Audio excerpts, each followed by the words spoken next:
Hi guys, it's April and I started the stream just a touch early because things are going to get crazy today and I'm only going to be able to do this for an hour, unfortunately, even though I won't hang out with you guys longer as I always do, but I have to limit myself because it's November, which means my photography season has just gone crazy, which means lots of edit, and you're just hearing me complain, so I'm going to stop now because we're here to color.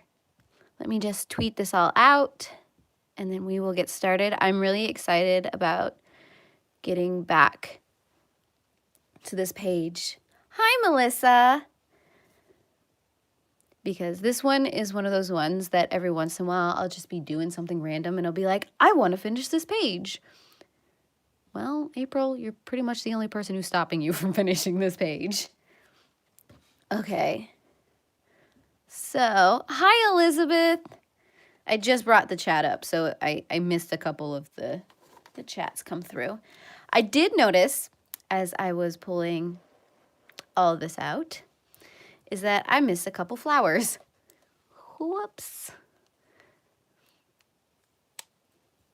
Oh, it is a gorgeous book. I really, really like this book so far. Not that I've gotten very far in it, as you can kindly see.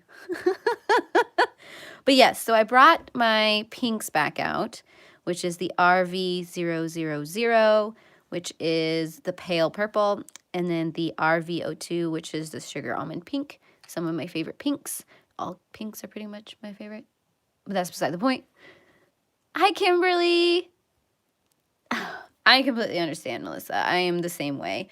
November is pretty much a month where nobody ever sees me anymore. Mainly because I'm sitting in front of my computer editing like a fiend. So November is, okay, I'm not a professional photographer, but I like to photograph, mostly animals. And so November is the month in which I do a lot of Christmas photos for pet parents. And so the Santa photos have started with all kinds of animals. Last week, I shot 68 different animals with Santa. So I have some editing that I need to do, which is why I can only be on for an hour, but this is one of those hours where I can just like mellow out a little bit, which is why I'm excited to be here. Hi, Zargot. Yep, Kimberly, like I said, I'm really excited to get back to this page. It's one of those ones that I just keep thinking about, and it's time.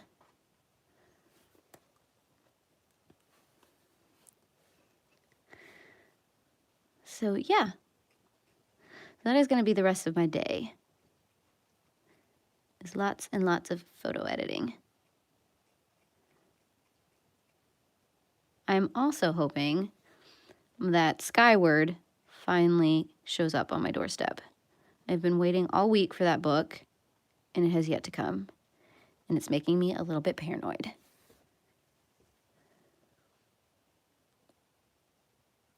Hi, Mandy. Oh, nice. I don't think I remember which page is the snake. I'll have to go back and look at that and see what page you're talking about. Okay, I think those are the only flowers that I forgot to do a Copic base on.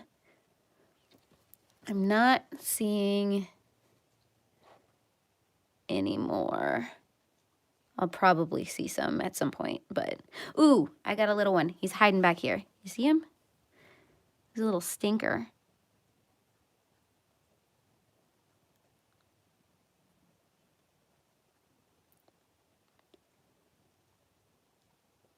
This is the thing about these kind of pages is you think you get everything, and then you notice that one tiny piece hiding in the back there.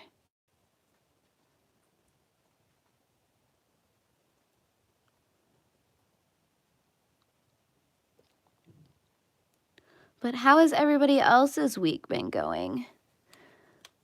Elizabeth's working on the snake. Is anybody else doing an exciting page or so, or have anything exciting happen to him this week. I've just been crazy busy. I think this is one of those flowers as well, so I'll quickly get those petals colored.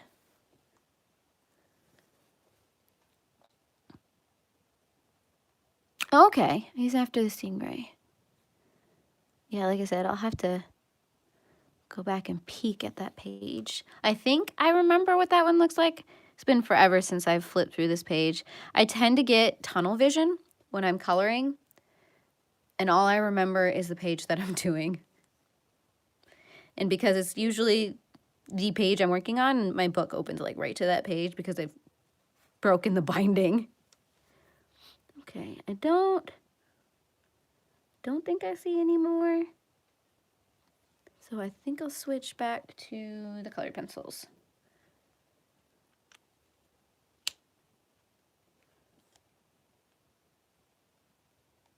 Oh, that is exciting, Zargot.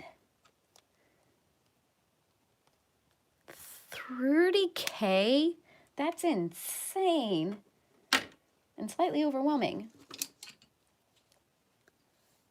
I love it though. So was it just to show off the animals, or were there like little boutiques where you could get like animal supplies or pick up a couple animals if you have a small zoo at your house? Just saying.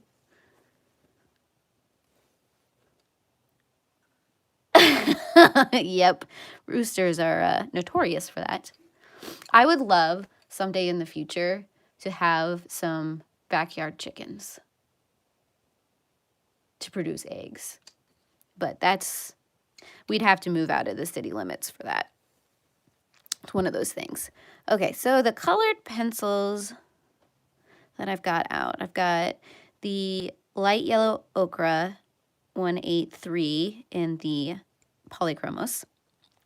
And then I got the fuchsia 123 in the Polychromos. The pink Madder Lake 129 in the Polychromos.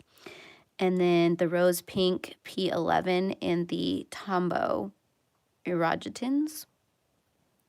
I'm never going to get that word right, ever. Okay, so it was a competition show. Huh. Yeah, I bet that was an adventure. Sounds like the state fairs and stuff around here.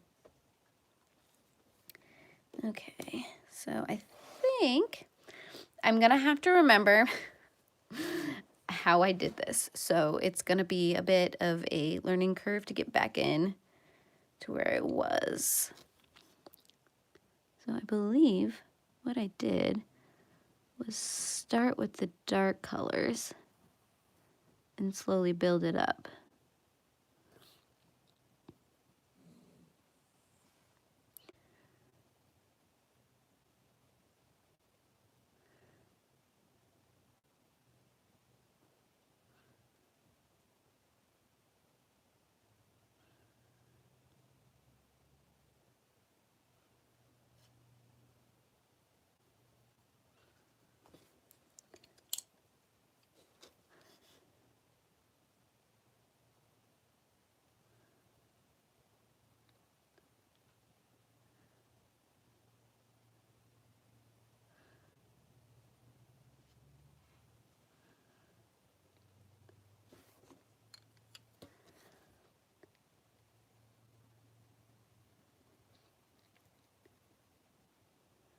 Sorry if I'm jiggling you. I'm trying not to. I think my chair is hitting the camera stand. Hold on. Readjusting.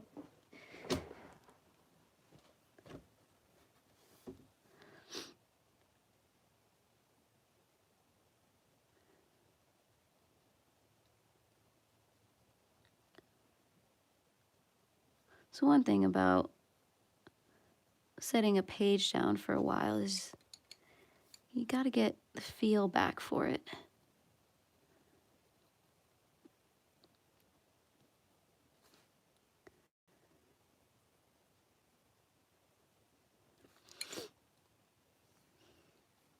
Hi, Charlotte.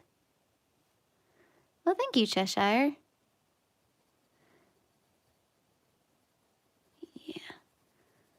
there are days where I do like the lighter pinks. And I think I'm gonna go pastel-y for this page. At least that's kind of where my brain is heading right now.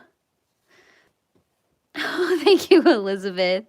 Yeah, it's definitely sweater season around here right now.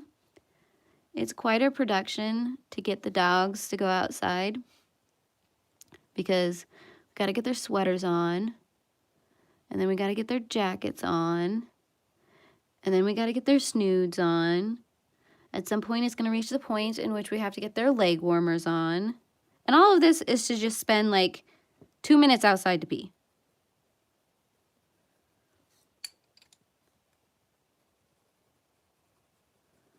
Because at this point, it's too cold to go for walks. Ooh, that's exciting, Morticia.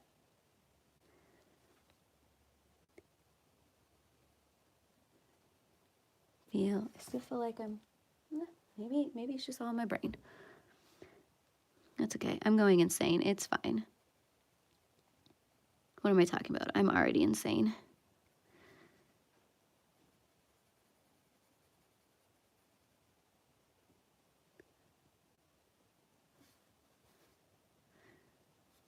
Da-da-da.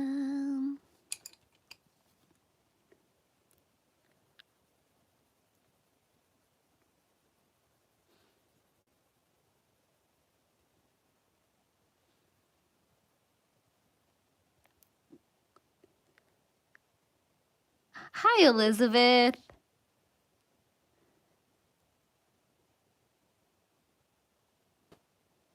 Yes, I am using Polychromos, Grace. Well, I'm using a combination of the Polychromos and the Tombos. So, yeah. Because as much as I love the Polychromos, they just don't have some of the pastel tones that I think make a good counterpoint to some of the high intensity colors in the polys. So I'm mixing and matching.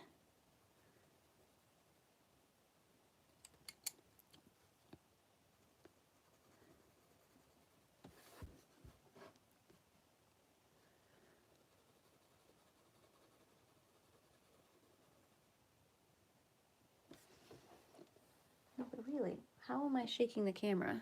I think it's this light up here that's... No, I mean, the stand is actually, like, shaking. Is the tripod touching? No, I'm checking to see if the tripod is touching the, like, table leg or my chair leg or whatever, but...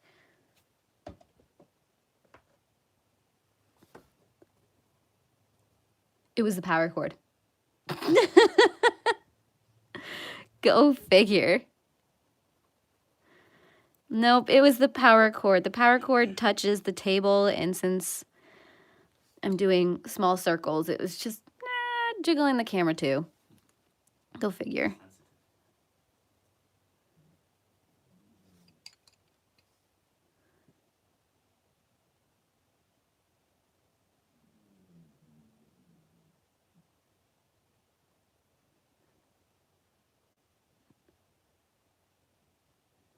It takes Prismas really well. I don't actually own any Prismas. I decided to focus on the Polychromos because I just didn't want to be overwhelmed with things. So I think at this point, I'm going to run with what I have. The cats are actually upstairs. They're cuddled up in all of the blankets next to the heaters because life is cold right now. Life is very cold. So it's just us and the pups right now. Because heaven forbid the puppies lose track of us.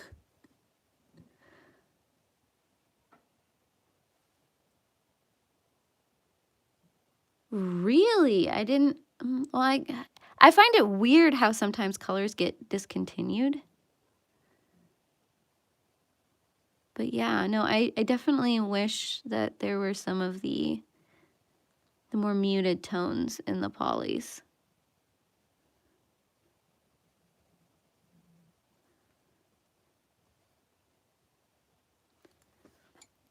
And I know you can get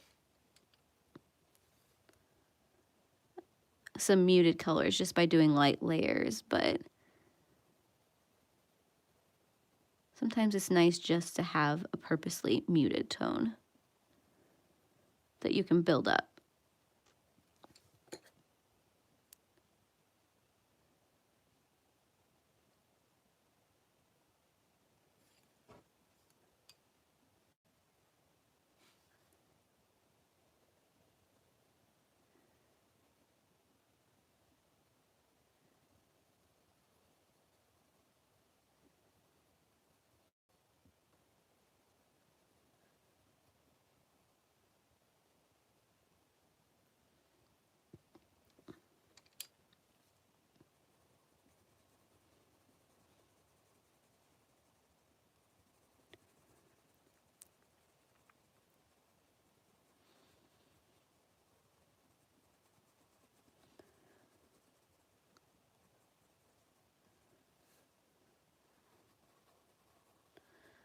I might have to darken some of those up.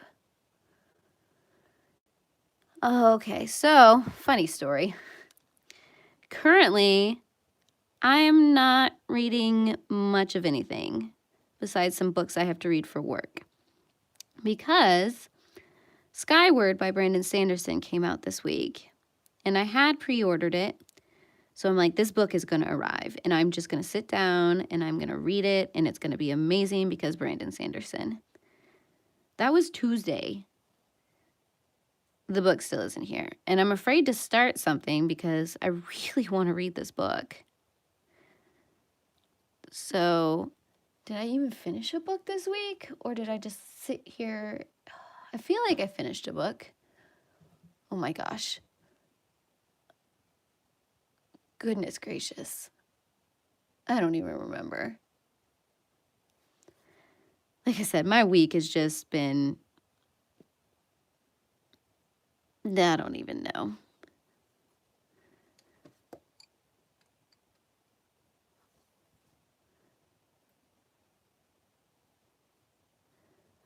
Now it's going to bug me. I'm going to have to sit there and think about that. I know I finished something. I finished it on Monday. And then life just got ridiculously chaotic. And now I don't remember what I actually read. This is why I have to keep track of things on Goodreads. Was West this week or last week? Ah, there we go. I did a book review over it. Oh my gosh. I'm losing it. Yes, I finished West by Edith Padu. It's the sequel to East. How the heck did I forget that I did that? Goodness gracious. Losing my mind. Felt like last week. But yeah, so I did read that. So it is a sequel to East that came out, 15 years after the original release of East. And one of those sequels that snuck up on me that I didn't realize was going to be a thing. And East is a book I thoroughly enjoyed growing up. So I was really excited about this, and I may have gotten a little too overexcited about it. Because, I mean, it was an okay read, but I was just a little bit disappointed in how we decided the story needed to go, what plot points we decided needed to be in the book, and what characters we decided we needed to have perspectives from. Kind of feel at this point, and maybe it's because I'm just too attached to East, that I just didn't quite appreciate said sequel. And it also may be one of those things that at this point I've grown as a reader and I've grown as a human being, and so my life perspective is just slightly different at this point. It's hard to go back to books sometimes like that. It's like you grew up with it, so there's that nostalgia when you do a reread. But if you get a new one in that series, it's like This just feels very, very juvenile, very base level, which is supposed to because it's geared towards that audience. But then there are some books that are done really well that even adults can enjoy. So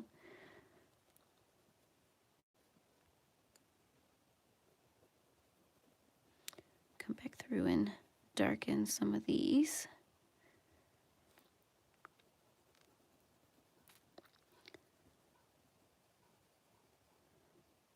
Get a little bit in those stamens.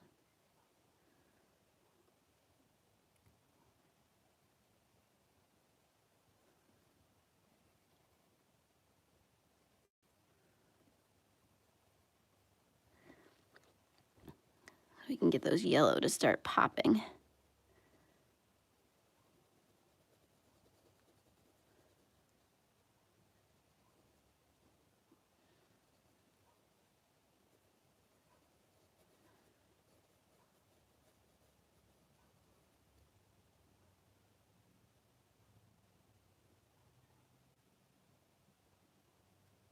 Oh, Jack Ryan's. Yeah.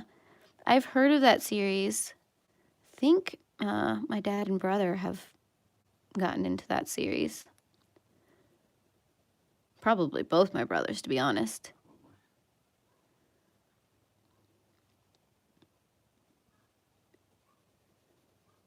Yeah, Tom Clancy is one of those authors who can just churn out books. That amazes me sometimes. It's like, how the heck? But I guess when sometimes you've got a skill set and you've got these stories that just lend themselves to being told really rapidly.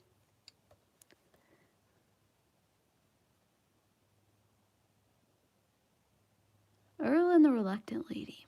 Huh. How are you liking that, Grace? Oh yeah, that's the thing about Tom Clancy is he can write. He can write quickly, often, and a lot, even just within one story.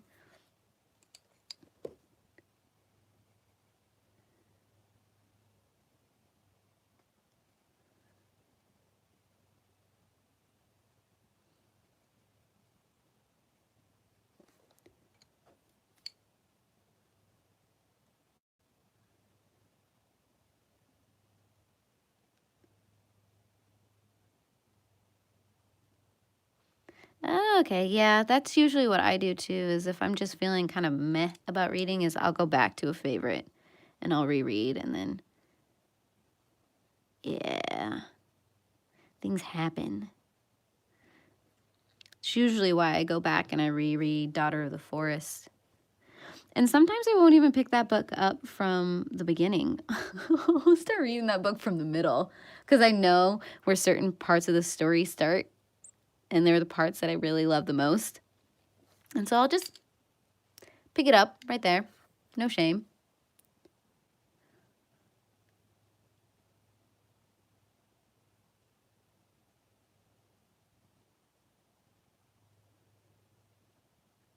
Yeah, that's a thing too, Kimberly. Sometimes the movies can like spoil us for the read of the book.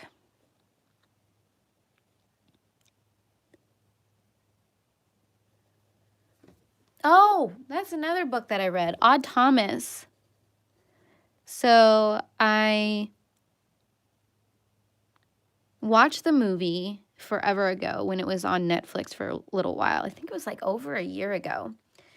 And then I picked up one of the graphic novels that this series has. And I'm like, I should probably read the books too. Because I mean, I really love some of the sass that happens in those books and just like the oddness. And so I found a couple of them at the library book sale. I have most of the series except for like the middle two. So I'm like, okay, it's time to start reading these. So I picked up Odd Thomas, and of course the whole time I was reading it, I had the movie going on in my head. Which I guess is The Rescue Run. when you watch the movie first. Okay, I know. There it is. I'm going to get the light yellow ochre out so I can just go in and get some of these stamens, some depth and more pop.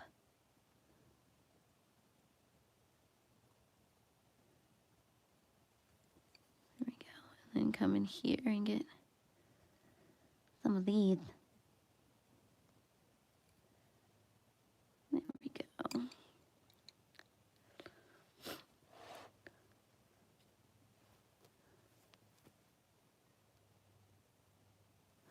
Ooh, good colored pencils for beginners. Honestly, I'm a beginner. This is one of like 4 pages that I've actually done with colored pencils. I'm a marker girl at heart, and I'm thoroughly enjoying the Polychromos, but I actually don't have experience with a lot of colored pencils. I grew up coloring with Crayola colored pencils, but I had a few polys because of art school. I mean, not a lot, just a couple. So I remembered using those, and so I kind of just ran with it. I mean, I've heard good things about the Prismacolors as well. I do know that the Faber-Castell has a student version of the polys, which are called the Gold Faber, which I've started picking up a few of those to try out, and so far I've enjoyed them. So those might be a good place to start. So I think I have some of those sitting around here. I'll pull them out real quick to show you what I'm talking about. I mean, these Tombos are fun, but they're very hard colored pencils, so I don't normally recommend them for anybody because you kind of just have to work with them to get them to do what you want to do. Okay, do I remember which case? I think it's the white case. Oh, I'm just gonna bring all my markers down on my head. It's fine. Work-related accident? You think I'll get work comp for that if all my markers crash down on me?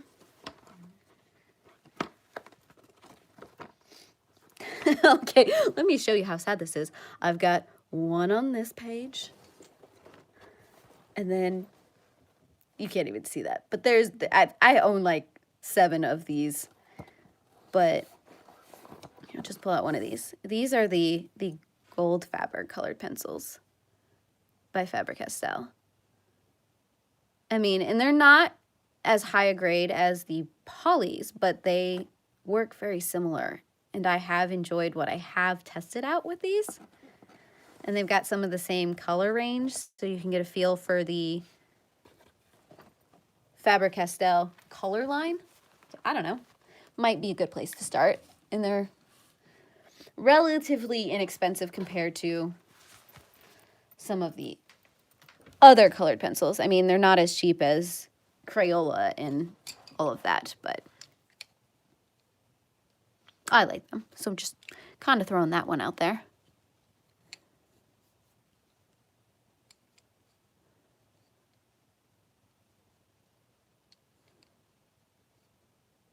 Yeah, see, that's kind of what I was thinking too, Morticia. It's like they're a good student grade, craft grade colored pencil. If you like the Faber-Castell line and matching with your Faber-Castell products like the gelatos or the Pitt pens and things like that.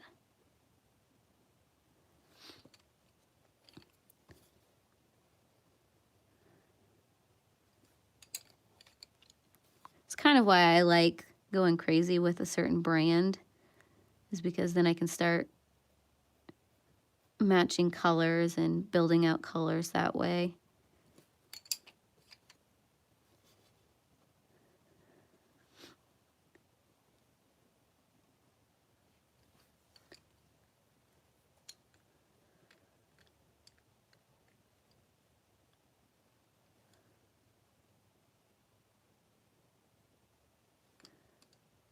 Yeah, I do hear a lot of people talk about the Artesas. I haven't ever picked up any myself. Like I said, I got dragged into the Polychromos world. And so, I mean, I don't even have all the Polychromos colors yet. So I'm slowly building out my collection. So that's where my focus is.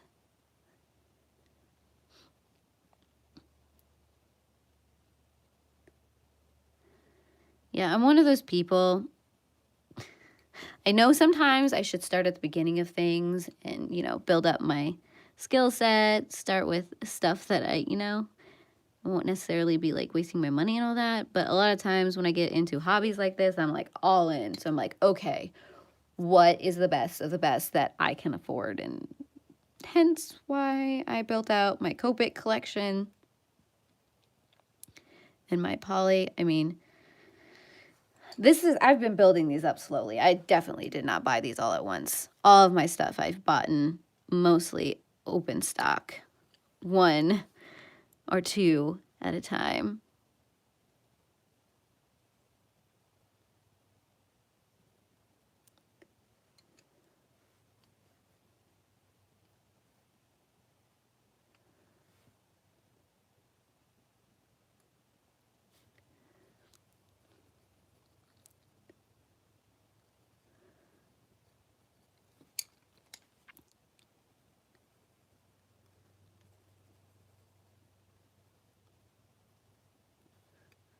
Oh my goodness, half hour has already passed. It's amazing how quickly time goes by when you really get into something.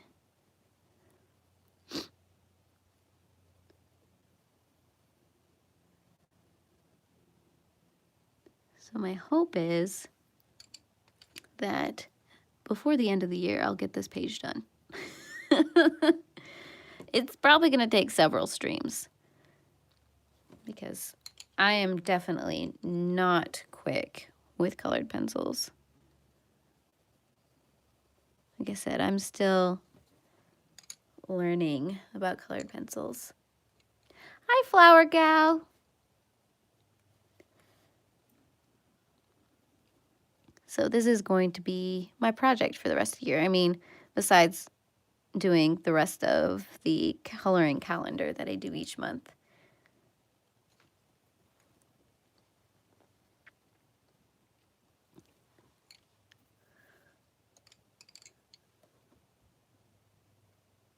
I feel like I need to darken these up a little bit so they match a little bit more with what I was doing over here.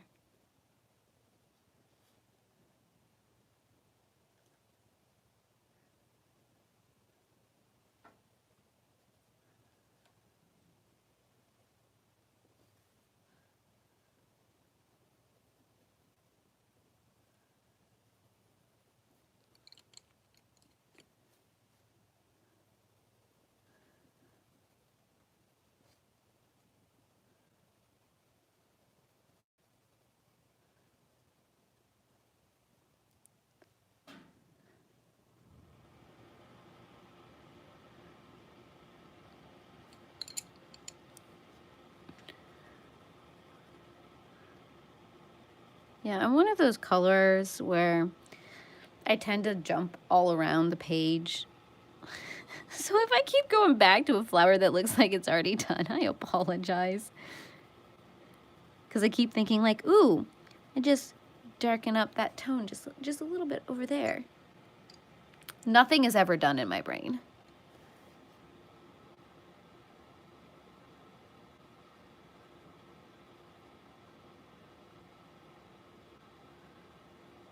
Everything is open for more and more layers. Because more than anything, I usually get in trouble for overworking something rather than underworking something.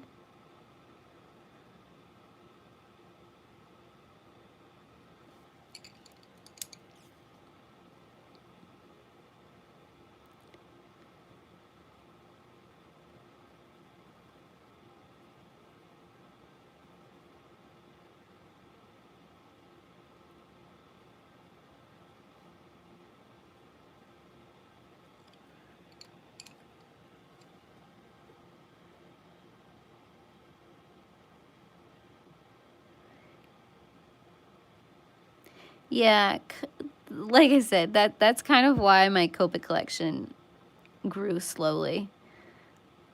Because they are expensive. But and one good thing about the Copics too, especially if you're buying them slowly, is you don't necessarily need every single color to complete your collection, because a lot of the colors are so similar. Because at this point, I'm fairly comfortable with where my Copics sit, color range wise.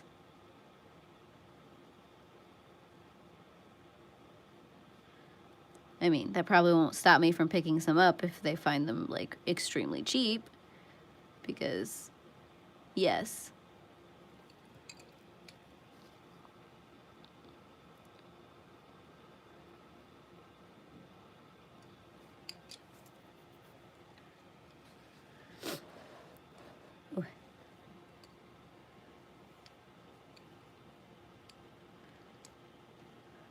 I've never tried the chameleons.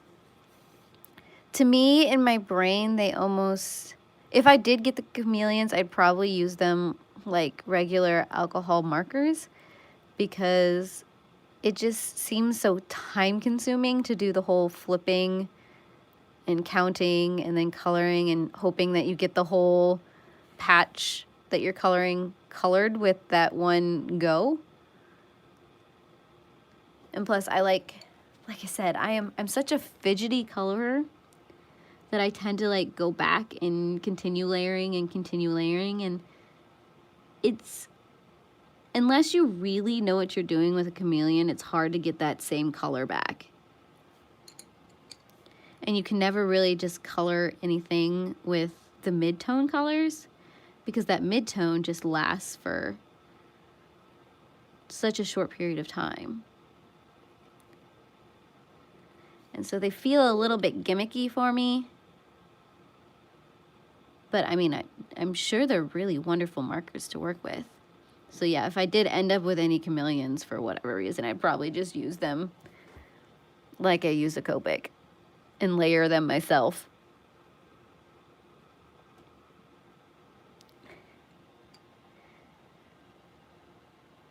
You know, it's not bad to get addicted to coloring with markers. I'm just saying. But like I said, I'm slowly branching into colored pencils. I'm expanding my horizon, and so far I really truly enjoy how they can work together. Because I mean, I am liking how these flowers turn out. It's just that simple Copic base and then these polys.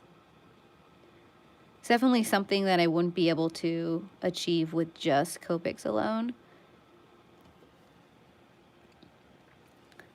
So the learning experience has been fun so far. And then there are certain pages where, or certain coloring books where it doesn't make sense to use alcohol-based markers. And I can sometimes get away with doing very light layers of water-based markers, but it's nice to have, I guess, starting the knowledge of how to use colored pencils, so that when I have those double-sided coloring book pages, then I don't want to ruin the stuff on the back.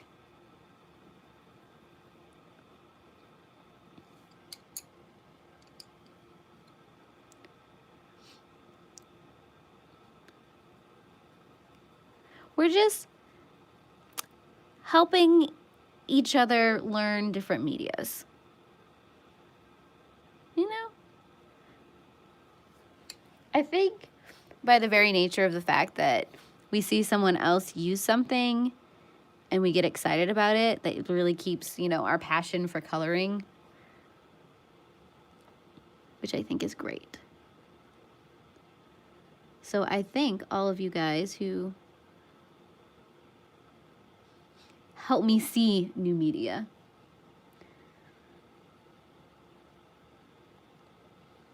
Because otherwise, yes, I would definitely be in my tiny little rut.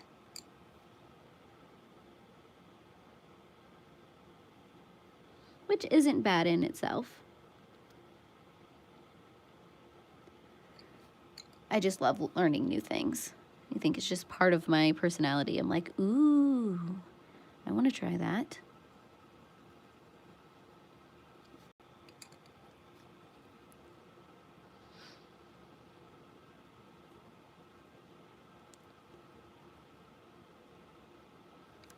Hopefully we can get all of the flowers, these flowers, done in this stream.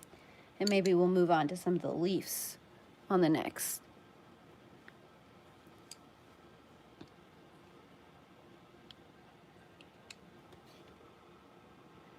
Possibly. God, it's just so addicting, and I don't want to stop once I get started.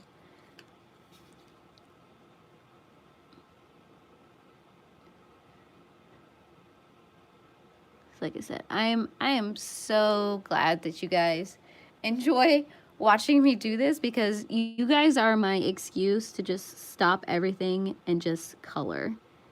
Because at this point of the year, I don't really get a lot of coloring done outside of these streams.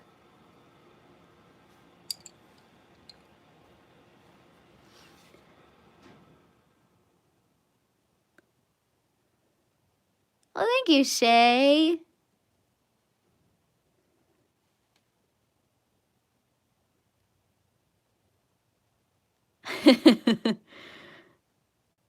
I think that would be an amazing trip, Elizabeth. But yes, I can also understand soreness after said walking and shopping.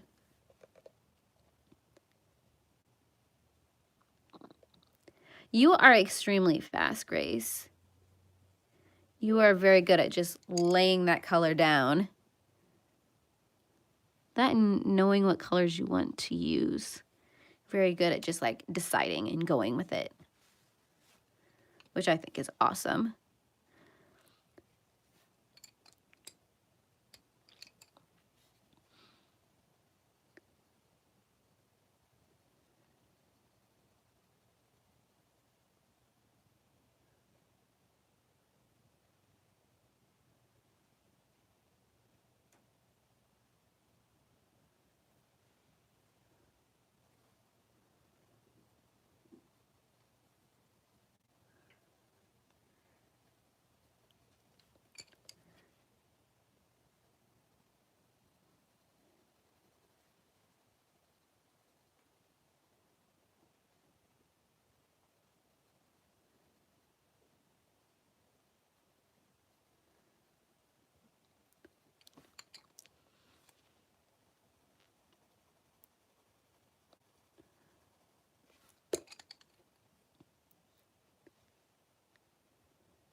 Oops, that's losing track of what I'm doing.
Oh, thank you, Elizabeth. Yeah, I found that going in circles makes for an easier blend.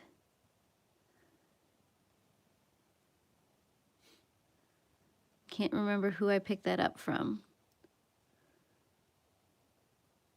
There's probably several different people who do the same thing. But yeah. Which is so the opposite of what I do with markers. I'm just, usually with markers, I just lay everything down in any old direction.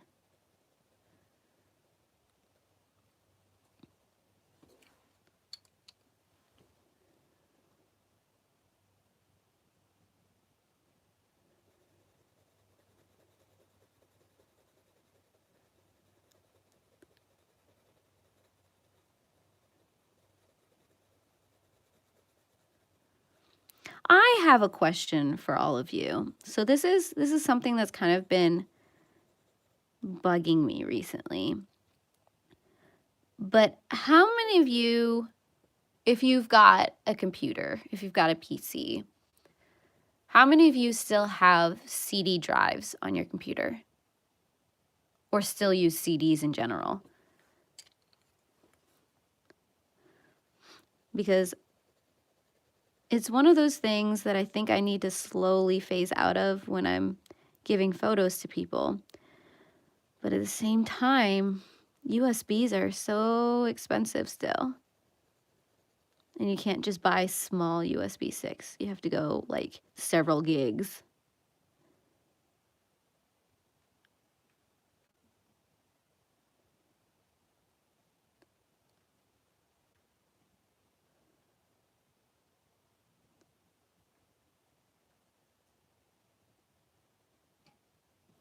Interesting.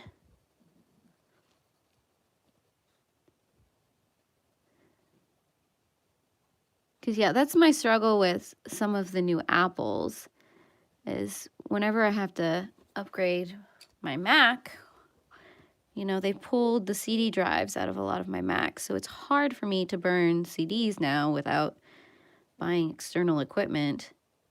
Just slightly annoying.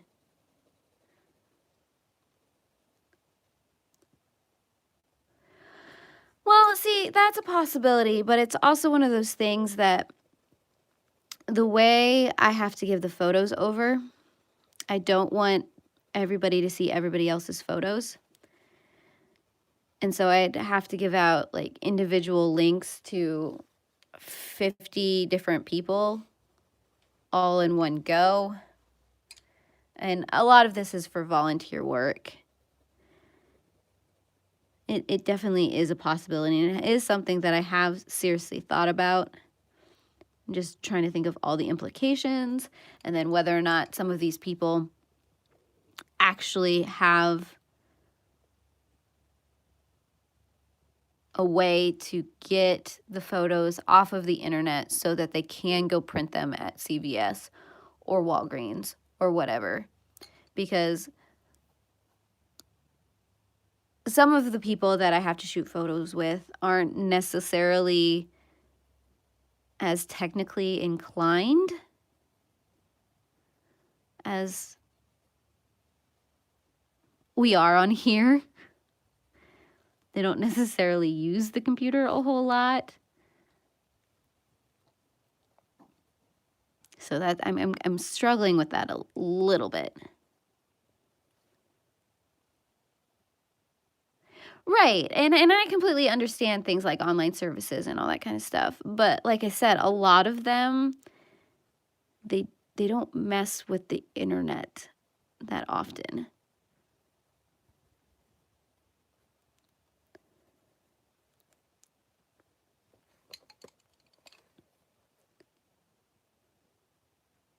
Well, and see, and yeah, and that's kind of what I was thinking, but I have to buy like 100 USBs at once. And like I said, this is for volunteer, and I don't necessarily want to spend $200 on buying USB drives.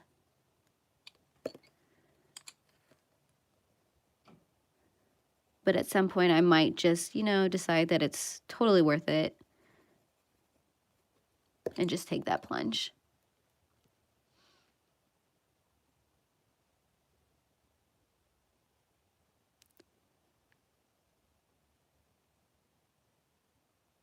Ooh, yeah. No, you gotta go back. You gotta back those photos up. Definitely. I don't. Yeah. I go. Nope. Nope. Nope. I'm sorry. The photographer in me is slightly panicking at the thought of just constantly keeping the photos on the SD card. I think my parents do that. Oh, mild panic attack. Mild panic attack. I can't even. Thanksgiving. I can't even do that with the photos on my phone.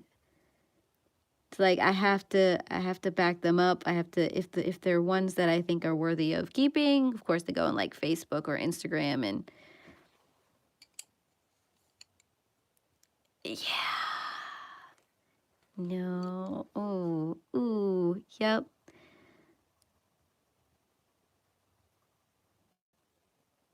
I mean, I wouldn't even want people to keep the photos forever on a USB stick.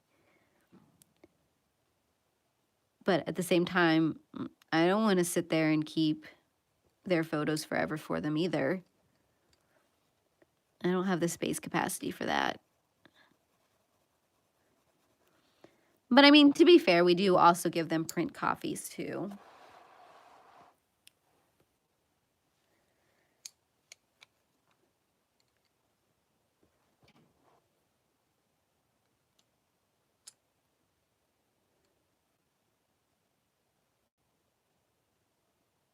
Oh, I would love some suggestions. Normally, they just hand me a stack of CDs that I can burn onto.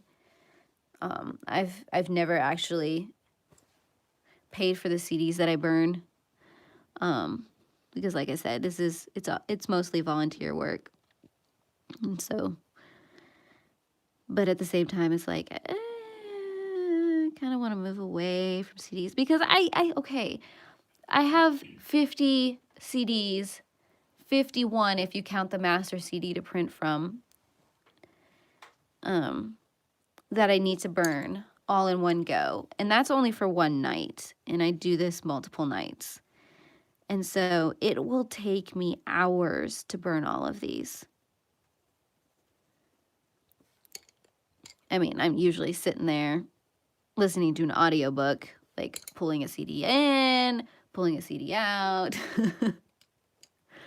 It's a whole big production.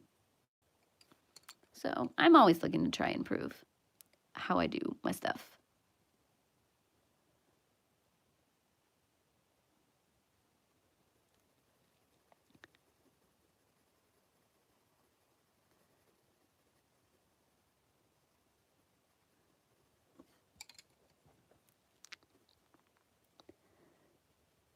But I do enjoy taking these photos.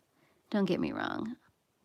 I love the experience of seeing some of these animals grow up because they come back each year. So there's some of them that I know by name, which is great.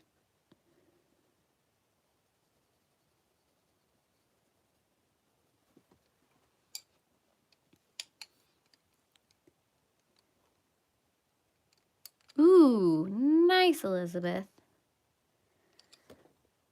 Like I said, this is the first one and only one that I've done in this book. I'm slow. It happens, and I'm okay with that. Like I said, my goal is to finish this by the end of the year. You know, lofty goal. I think we can do it. Because, I mean, I want to color it with you guys, so I'm trying not to color it off stream. This will be our project together. How's that sound?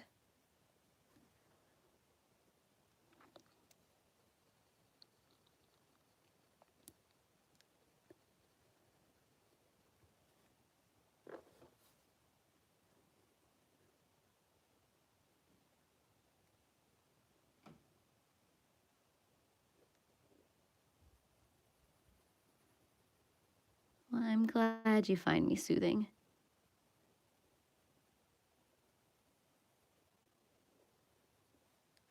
Oop, my belly is telling me that it is almost lunchtime.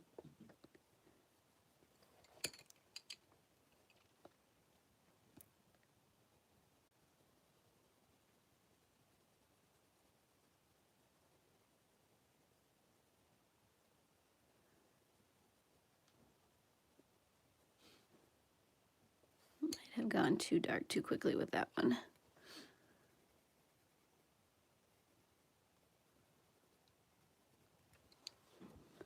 I find that I start out really light-handed and then slowly I get heavier and heavier. See if I can transition that out a little better.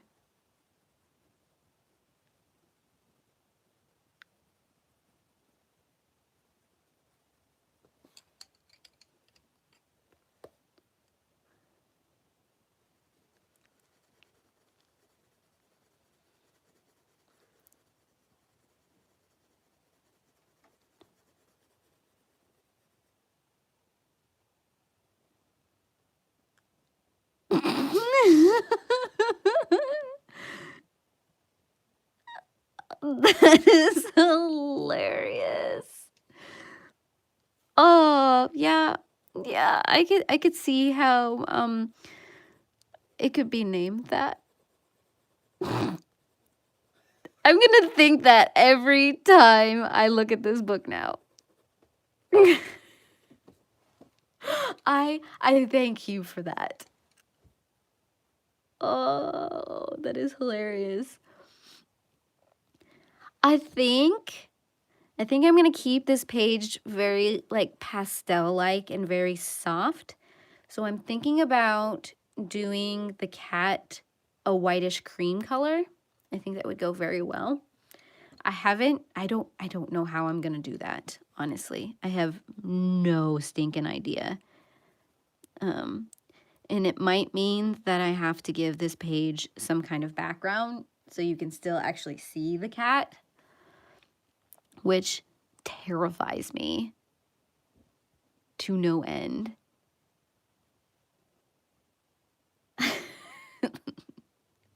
Part of me wants to get some, you know, tape and put that label on the front of this book cover,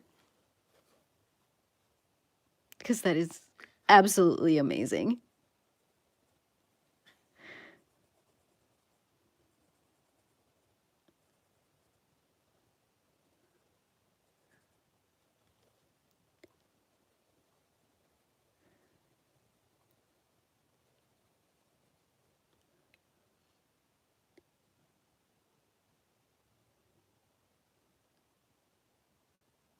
Yeah, I mean, I get that they were trying to emulate Kirby Roseanne, but I think that they could have done it in a way that wasn't so mimicry. Because, yeah, I think this page would have been awesome without all of the random items just floating around. Because, I mean, I love the fact that it could just be like a cat with some foliage. That could have been cute.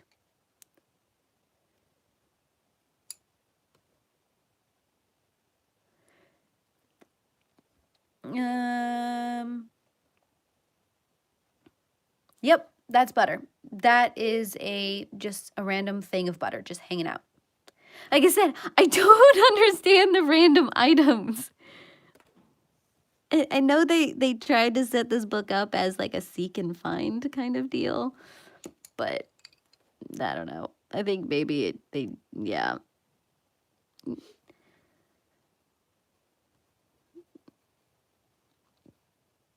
Because I love most of it, but the random items are a bit awkward.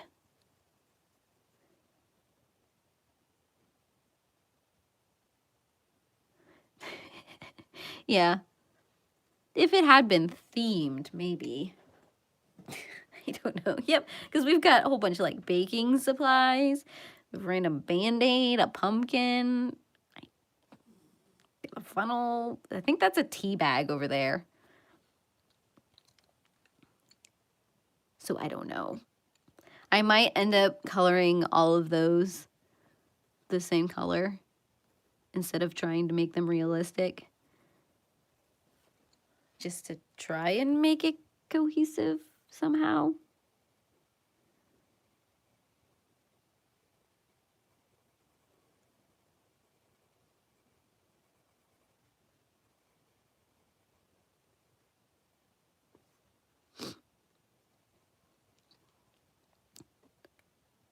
Oh, dang it.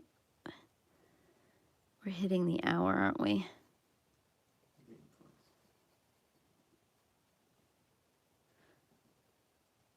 But I don't want to stop. Just 5 more minutes, Mom. 5 more minutes.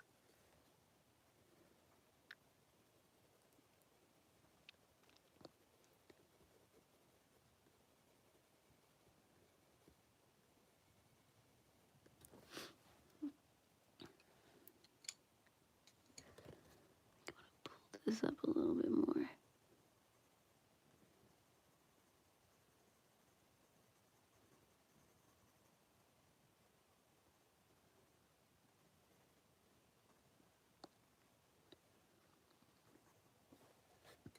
Try not to burp into the camera.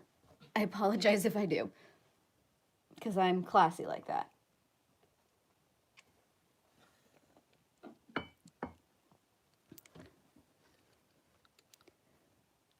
Oh, that's a good idea, just making them silhouettes. Well, I'm glad you could pop in for a little while, Shay.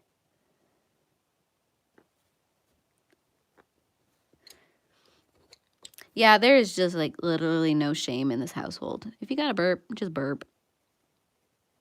Things happen. It's all part of your bodily functions. It gets me into trouble sometimes, not gonna lie.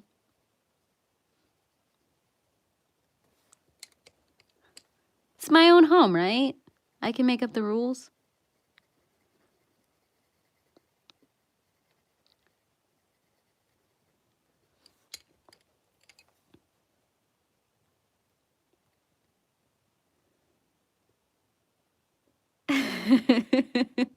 Yeah, that's my issue right now too. It's like the mic is literally level with me. So if I'm breathing too hard, just let me know. There's not much I can do about it, but just let me know. Start holding my breaths for 5 minutes at a time. Yeah, please don't. All of a sudden just see the pencil like drop and hear a loud clunk as I pass out.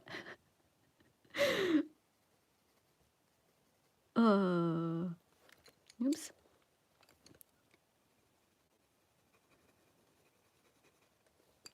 That would end well.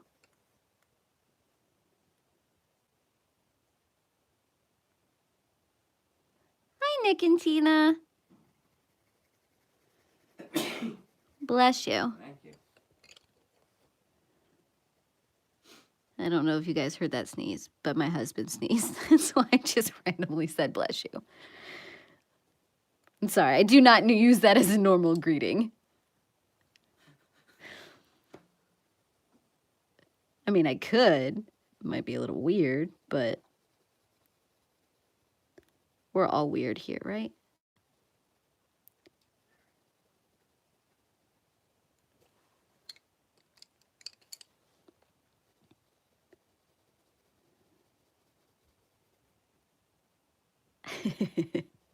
I'm so glad you guys understand me. You are my people.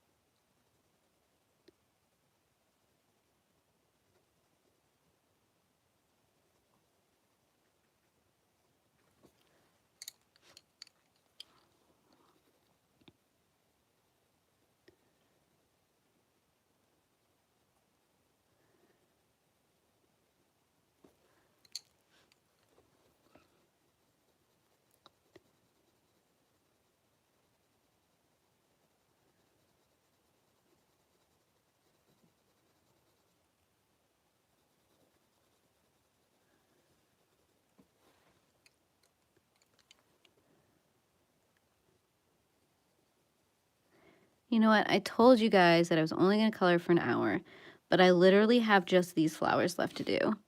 And it's going to bug me if I don't get them finished. I'm probably going to regret this tonight when I'm up until 2 in the morning editing, but you know, worth it. Living on the edge now, guys.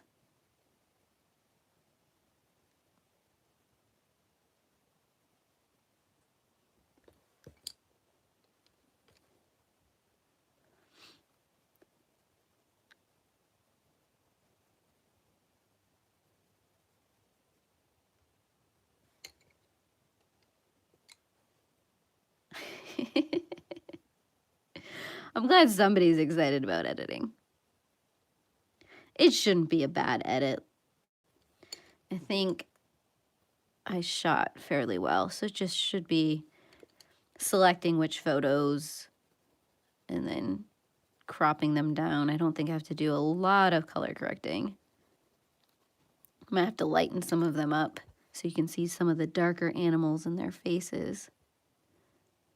I'm going to try and avoid having to do any Photoshop work because, of course, sometimes the dog is looking at me, but Santa's making the weirdest face on the planet. I'm like, Santa, why is your tongue sticking out right now? What are you doing?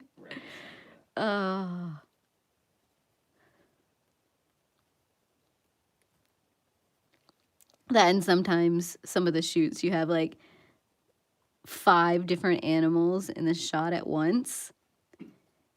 And of course, it's nearly impossible to get them all looking at you at the same time. I mean, unless they're like fairly well trained, which is usually never the case.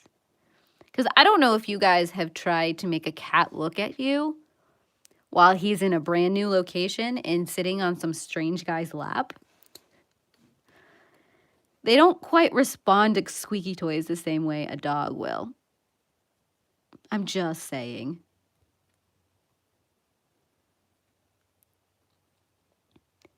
Am I the professional here? I don't know. I kind of just, pretend like I am, make it up as I go. Yeah, that's pretty much it. And half the time, these poor cats, they've been dragged into this place that smells like dogs because it's at one of those dog boarding places that all of this goes down. And so the whole place smells like dogs. And they just had their owner, like, drag them by the neck out of the kennel or crate or whatever they've been brought in. And so they're, like, highly ticked off to begin with. There was one year, I can laugh about it now because I'm not in the middle of it, but the cat it got loose and it just tore itself underneath the Christmas tree and tried to start climbing this Christmas tree. And of course, it's like really fancy decorated and pretty tall. And so you've got like 3 grown men trying to like dive underneath this Christmas tree. And I'm just like standing there having like no idea what to do. I'm like, I'm going to stand here with my camera and let you guys try and figure this out because I don't think we need one more person underneath this Christmas tree. Oh my gosh, if you met Santa, you would totally understand how much of a not necessarily professional he is. I mean, he's been being Santa for 27 years now, 28 years now. Something ridiculous like that. But he's just got the goofiest personality.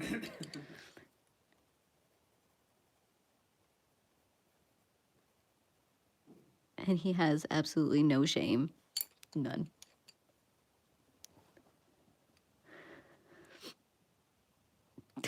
Just a little bit. I think they were a little bit in shock of like, what? I'm like, well, you probably shouldn't have let go of the cat. Because, I mean, there are some pet owners who are very confident in their animals, and they kind of just, like, let them off the lead or just let go of them, and then things happen. I mean, and sometimes we shoot... Oh, we've shot rabbits, and we've done several birds. Believe they're... What? I think it was a crested... No, it wasn't a gecko. I think it was a bearded dragon. We did a bearded dragon at one point. And Santa has some stories to tell because, of course, they used to shoot on film. And this was way before I started shooting for this event. Yeah, that's exactly it. They're well behaved. It'll be fine. I can't imagine doing that on film. But yeah, no. So you'd have to like hope and pray that you actually got a decent shot. But the photographer who did do it at the time was terrified of birds. And so Santa loves telling this story. He probably tells me at least every year. It's like, okay, so this owner brought in this bird and they put it on Santa's head because there was also other animals in the shot. We usually set birds on top of Santa's hat. And she was doing okay, but she was ready to bolt at any second, and all of a sudden the bird just like squawks. And this lady, she's in the middle of hitting the shutter. And then she just bolts and she runs, and then the camera slowly starts falling because she knocked the tripod at the same time. So it was clicking as it was going down. So they have pictures of just like this cockeyed looking photo, and oh my gosh. Yep. I love working with animals. It's great.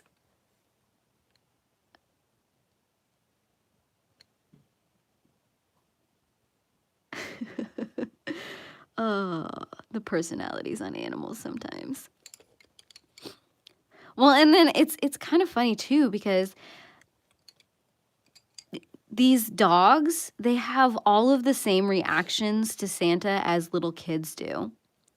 So you have some of these kids who are like super excited about seeing Santa, and you know, they're all over the place and they're talking and they want to get on Santa's lap. So we have a few animals that are exactly like that, and as soon as they see Santa, they run up to Santa and their tails are all over the place and they're super, super excited.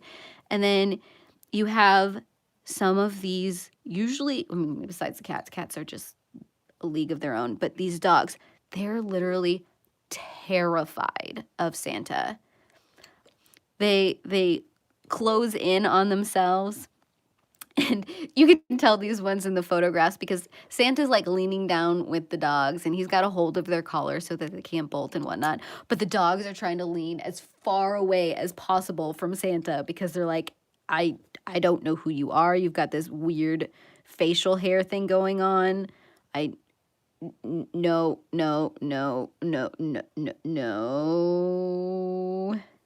And I've seen dogs that have seen Santa and they've dragged their owners the opposite direction. It's like, what are we doing here? I don't want to do this. I'm done. Let's just go home. So usually what we have to do in those cases is we have to turn the dogs so that their backs are facing Santa and they can't see Santa. And we have to slowly like slide them into position. Oh, goodness gracious. Like I said, I love animals.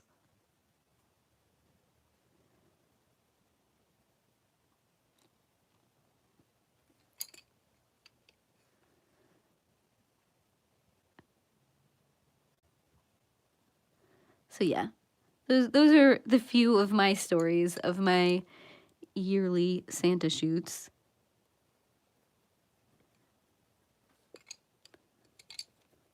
Yeah, I think the most, I mean, and sometimes like humans actually want to get into the photos as well. So I think the most animals I have shot at once. Oh, good grief. I think it was 4 dogs and 2 cats and a bird. All of that in one photo. And then 3 different humans at the same time. So I'm like, I only have this much space. I'm okay. And so I'm leaning, trying to get all of these people in there. And those are usually the ones that I have to end up photoshopping because nobody's looking at me at the same time. It's just the reality of all of that.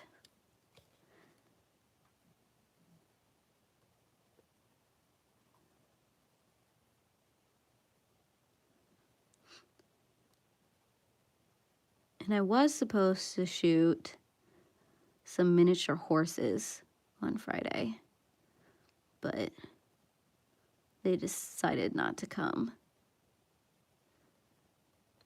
But that would have been an experience.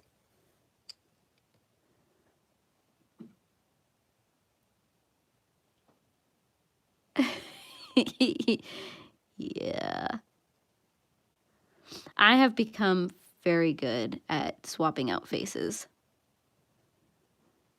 in Photoshop. It is a skill set I can proudly put on my resume if I had a resume.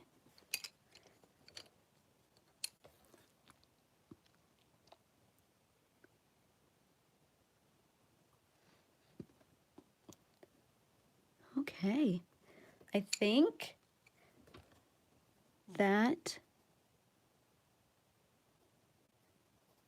is it. I think we got them all. I don't know if I can actually get all of it on screen or not. Here, let me raise you up a little bit. Things are about to get a little shaky because we're old school here. There we go. All the flowers done. I think I'm going to move on to some of these little leaves next time. I have some color ideas in my head that I want to do. I haven't decided if I'm going to come back to this picture next week or quickly do the next page in the coloring calendar for November. I haven't decided yet. Oh, wait. Okay, so we have 2 weekends left in November, don't we? But I'm not going to be able to stream the last weekend of November. So we're going to go to the coloring calendar next week. So we will bring this back first thing after that. I think it's going to be the first weekend of December, if I'm getting my days right. But anyways, that's neither here nor there. This page will be a thing that we do for the rest of the year. So I hope you guys can come back and join me. I stream nearly every Sunday from 11 Central to however long it takes me to do whatever I decided to do for the day. But I hope to see you again next week, and I heart your beautiful faces. Bye.